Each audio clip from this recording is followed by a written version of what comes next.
அர்த்தமுள்ள ஆன்மீகம் பகுதியில் உங்கள் அனைவரையும் சந்திப்பதில் மிக்க மகிழ்ச்சி. இன்னைக்கு நம்ம என்ன பார்க்க போறோம் சொல்லி பார்த்தோம்னா, ஒரு நேயரினுடைய கேள்விக்கான விடையைத்தான் பார்க்க போகிறோம்.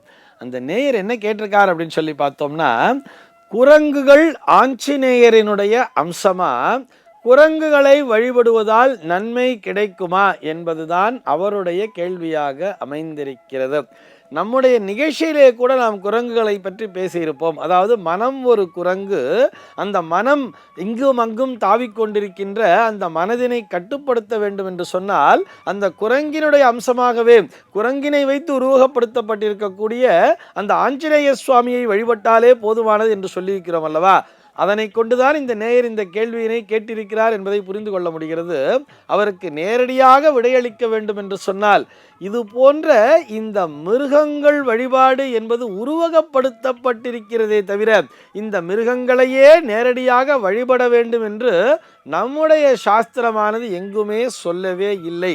குரங்கினை வழிபட்டால் ஆஞ்சநேயரினுடைய அருள் கிடைக்கும் என்பது தவறுதான். அதாவது இந்த உருவகம் அப்படின்னு இதை உருவகப்படுத்தி வச்சிருக்காங்க தான் நம்ம புரிஞ்சுக்கணும். பைரவரை வழிபடுன்னு சொன்னால் நேரடியாக நாயை வழிபடுவது என்று பொருள் அல்ல. நாயை வழிபடச் சொல்லி நம்முடைய சாஸ்திரமானது சொல்லவே இல்லை.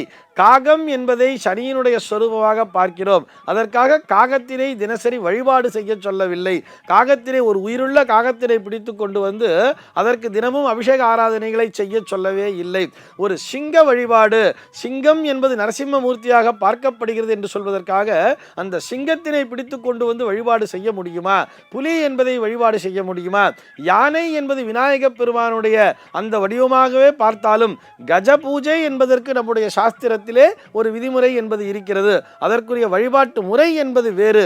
அதற்காக தினசரி யானையை போய் நாம் அபிஷேகம் செய்து வழிபட முடியாது. அதெல்லாம் வைல்ட் அனிமல் அப்படின்னு வச்சுருக்கா. இப்படி ஒரு மிருகத்தை நேரடியாக வழிபட வேண்டும் என்று சொன்னால் அது பசுமாட்டிற்கு மட்டும்தான் பொருந்தும். அந்த பசுமாட்டினைத்தான் தினசரி வழிபட வேண்டும் என்று சொன்னார்களே தவிர மற்ற எந்த மிருகங்களையுமே சொல்லவே இல்லை. நாகாத்தம்மன் என்று ஒரு நாகத்தினை உருவமாக கொண்ட அந்த அம்மனை வழிபடுகிறோம் என்பதற்காக அந்த பாம்பினை பிடித்து கொண்டு வந்து வழிபடுவதை நம்முடைய சாஸ்திரமானது ஏற்கவே இல்லை என்பதுதான் நிஜம். இப்பெல்லாம் என்ன பண்ணிட்டு இருக்கா நிறையன்னு சொல்லி பார்த்தோம்னா, நிறைய நாகங்களை வைத்து கொண்டு 108 நாக பூஜையை பண்ணுறோம் அப்படிங்கிற மாதிரிலாம் நிறைய விஷயங்களை செய்து கொண்டிருக்கிறார்கள். இது போன்ற விஷ ஜந்துக்களை வழிபடுவது என்பதும் எதிர்மறையான பலனைத்தான் தரும். ஆனால் புற்று வழிபாடு என்பது வேறு, குழப்பிக்கொள்ளக்கூடாது. புற்றிலே அம்பிகையினுடைய அம்சம் இருக்கும் என்பதற்காக அந்த புற்றினை வழிபடச் சொன்னார்களே தவிர அந்த நாகத்தினையே, உயிருள்ள நாகத்தினை கொண்டு வந்து பிடித்து கொண்டு வந்து அங்கே வைத்து வழிபாடு செய்ய சொல்லவே இல்லை. நாகத்தினுடைய உருவகங்களை படித்து அந்த நாகம் அப்படின்னு சொல்லி அரசபடுத்தடி நாகர்னு சொல்லி அங்கே ஒரு சிலையை பிரதிஷ்டை செய்து அதனைத்தான் வழிபடச் சொன்னார்கள். அப்படித்தான் இந்த ஆஞ்சநேய சுவாமி வழிபாடு என்பதும், ஆஞ்சநேய சுவாமி என்பவர் அந்த குரங்கினுடைய அம்சமாக பார்க்கப்படுகிறார். அது அம்சம்தானே தவிர நேரடியாக குரங்கினை வைத்தே வழிபாடு செய்ய வேண்டும் என்பது முற்றிலும் ஒரு தவறான செயல். அப்படித்தான் நம்முடைய சாஸ்திரமும் சொல்கிறது. ஒரு குரங்கினை பிடித்து கொண்டு வந்து வைத்து அதற்கு அபிஷேக ஆராதனை செய்து வழிபடுவது என்பது எதிர்மறையான பலனைத்தான் தரும். அதிலே எந்த விதமான சந்தேகமும் இல்லை. அதற்குள்ளாக இருக்கக்கூடிய அந்த சூக்ஷ்மத்தை புரிந்து கொள்ள வேண்டும். ஆஞ்சநேய சுவாமின்னு சொன்னாலே அது குரங்குதான் அப்படின்னு சொல்லி நம்ம முடிவு பண்ணவே கூடாது. அந்த நம்ம ஏற்கனவே அந்த சூக்ஷ்மமாக ஒரு விஷயம் சொன்னோம் தெரியுமா? இப்படி மனம் என்பது ஒரு குரங்கு, இது அங்கும் இங்கும் அலைபாய்ந்து கொண்டே இருக்கும். இதனை கட்டுப்படுத்தக்கூடிய வலிமை இருப்பவராக அந்த குரங்கினுடைய உருவத்தையே கொண்ட ஒரு ஆஞ்சநேய சுவாமியை உருவகப்படுத்தி வைத்திருக்கிறார்கள் என்பதுதான் அதற்கான பொருள். அதே மாதிரி சிங்கம் என்பது முழுமையான வலிமையினை உடையது. காட்டிற்கே ராஜா அப்படிங்கிற மாதிரிலாம் சொல்றார்.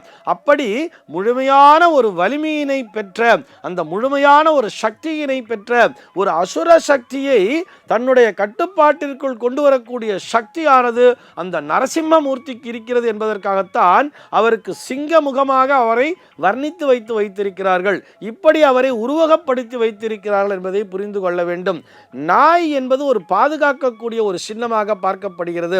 நம்மை காக்கக்கூடிய ஒரு விஷயமாக இருப்பதால் நமக்குரிய பாதுகாவலனாக நம்ம அந்த பைரவ மூர்த்தியை பார்க்கிறோம். அதனால் அவருக்குரிய வாகனமாக, அதாவது ஒரு போலீஸ்மேன் அப்படின்னு சொன்னா அந்த போலீஸ் டாக் அப்படிங்கிறத வச்சிருப்பா தெரியுமா, அது போன்று நமக்கு வரக்கூடிய அந்த என்ன சொல்லலாம், ஒரு எதிர்மறையான சக்திகளால் நமக்கு ஒரு தீமை என்பது வரப்போகிறது என்று சொன்னால் அதனை உணர்ந்து நம்மை முன்னெச்சரிக்கை செய்கின்ற விதமாக, நம்மை பாதுகாக்கின்ற விதமாக செயல்படுவதுதான் இந்த நாய் என்கின்ற ஒரு விஷயம். அதனால் அதனை பைரவ மூர்த்தியாக வழிபட்டார்களே தவிர அதற்கு பின்னால் இருக்கக்கூடிய சூக்ஷ்மத்தை தான் உணர்ந்து கொள்ள வேண்டும். அந்த சூக்ஷ்மத்தை புரிந்து கொண்டால் போதுமானது.